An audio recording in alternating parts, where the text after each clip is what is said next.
as two French-Canadian snipers were silently advancing through the Nazi-occupied city of Zwolle in April of 1945. One of them, Corporal Arsenault, was hit by machine gun fire. The soldiers were trying to gauge the German garrison's size and contact the Dutch resistance. Enraged, Private Léo Major rushed to the German position and decided to avenge his friend by single-handedly liberating the city. And even though the one-eyed soldier is considered a hero in Zwolle, the story of the so-called Quebecois Rambo only became widely known 75 years later.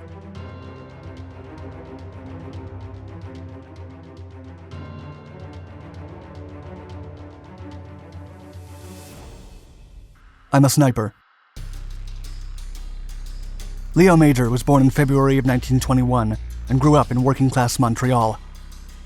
As a teenager, he and his father did not get along, so he was sent to live with his aunt. When Major grew up and turned 19, he enlisted in the Canadian Army, determined to prove himself to his father. From early on in his career, and time again, Léo demonstrated to be one of the finest soldiers Canada had to offer. Then, during the Normandy invasion on June 6, 1944, Major served with the Regiment de la Chaudière, a Canadian primary reserve infantry regiment, and was chosen for a reconnaissance mission.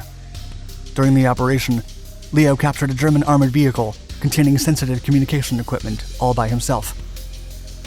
Days later, after taking down 4 soldiers during his first encounter with the Schutzstaffel patrol team, one of the men ignited a phosphorus grenade, blowing out his eye. While receiving medical care, his superiors attempted to discharge him honorably, convincing him that although he did make his country proud, his injury meant the war was over for him. However, Léo disagreed, quote, "No, it's not over. I'm a sniper. I only need one eye." After his recovery, the soldier returned to the battlefield sporting an eye patch and still as motivated as ever. Major arrived just in time to join the Battle of the Scheldt in the southern Netherlands in October of 1944, where he would serve in a series of operations led by the 1st Canadian Army to open up the shipping route to Antwerp so that the port could be used by the Allies.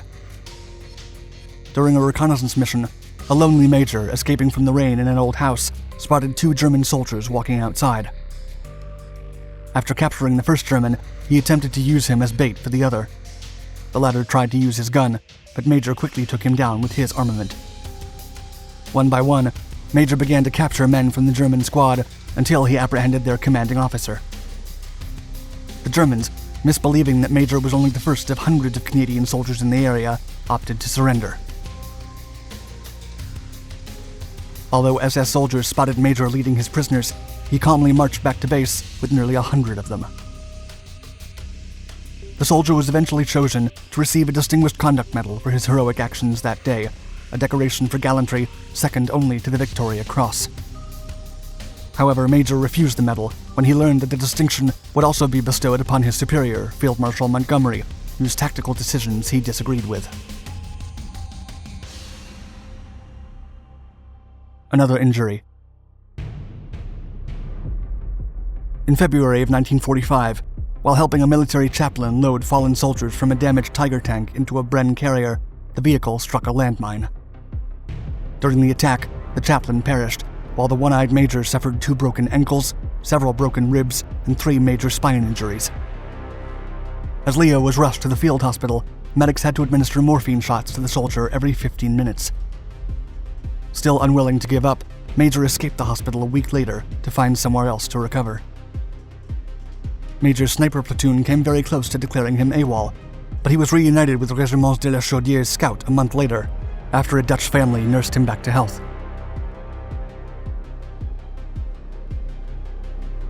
Zwolle. By early April of 1945, the advancing Regiment de la Chaudière was approaching the Dutch city of Zwolle, known for having strong Nazi resistance.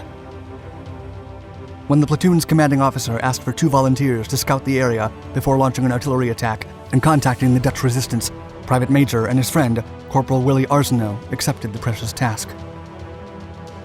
However, Arsenault accidentally revealed his position early on in the mission and was hit with artillery. But Major carried on and soon overtook a German soldier and his vehicle. Once captured, his prisoner took him to his superior, who happened to speak French. As a native French-Canadian, Major took a significant risk and bluffed his way around an impending Allied artillery barrage, warning the German officer that the casualties and damage would be substantial. Private Major then let the officer go, hoping that he would spread the word about the fake attack and possibly trigger a retreat. The decision worked, and fear and confusion amongst the Nazi occupiers quickly spread. Major wanted to properly avenge his fallen friend, and he then began running around the city, firing his machine gun and throwing grenades, simulating the army barrage by himself. Major also burned down the Gestapo headquarters in the area and engaged with furious SS officers, defeating 4 men and uncovering a team of German soldiers disguised as Dutch resistors. Throughout the night, Léo Major captured over 50 Germans, 8 to 10 at a time, who all followed the soldier, believing that the entire Canadian army had stormed into the city. By the following day, the sniper had wreaked so much havoc that the Germans had abandoned Zwolle entirely. The One-Eyed Ghost, as he became known to his platoon, had become a one-man army and the sole liberator of an entire city. Thanks to his efforts, the planned shelling after his mission was called off, and the Régiment de la Chaudière entered the city without a fight. And although medics tried to evacuate Corporal Arsenault's body, Major himself volunteered to carry his perished friend by himself.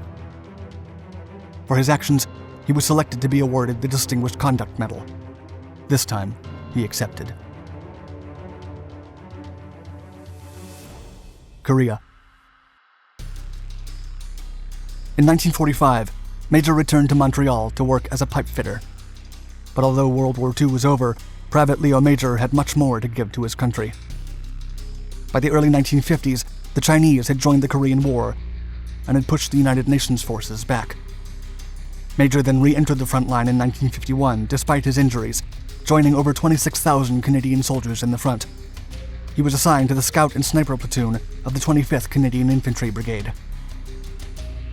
During the First Battle of Marianne San, a 6-day confrontation between the United Nations command forces against the Chinese People's Volunteer Army, Major scored another remarkable feat. Located 25 miles north of Seoul, Hill 355, nicknamed Little Gibraltar by UN troops due to its prominent size and many defensive positions, was one of the most sought-after mounts in the conflict. The hill was also the highest ground overlooking all surrounding front lines and material routes. After the U.S. Army 3rd Infantry Division lost Hill 355 and failed to retake it, Léo Major was placed in command of an elite United Nations assault team and was ordered to reclaim it. Although the team initially managed to climb Little Gibraltar undetected, the Chinese eventually spotted them. An immediate fire from the elite assault team panicked the Chinese into a retreat. However, Major's superiors knew the counterattack would come soon after. With only 18 men at his disposal and heavily outnumbered, Major was ordered to withdraw his unit back to safety, but in typical fashion he refused and led his men to scant cover. When the Chinese launched the counterattack in huge numbers, Major ordered his men to hold their position as long as they could until reinforcements arrived. Major and his 18 men then held the enemy off throughout the night. Mortar Platoon Commander Captain Charlie Forbes would later write, quote, "An audacious man, not satisfied with the proximity of my barrage and asks to bring it closer. In effect, my barrage falls so close that I hear my bombs explode when he speaks to me on the radio." For his service during the First Battle of Marianne San, Major was awarded another Distinguished Conduct Medal, making him the only Canadian to receive the medal in 2 separate wars. Legacy. When the Korean War ended in 1953, so did Major's service. By then, the 32-year-old soldier returned to his native Canada, where he married, had children, and lived a quiet life until his passing in 2008. Despite his bravery, his heroic actions didn't inspire any parades or celebrations back in Canada, as Major kept his war stories mostly to himself, believing that most would think they sounded too incredible to be true.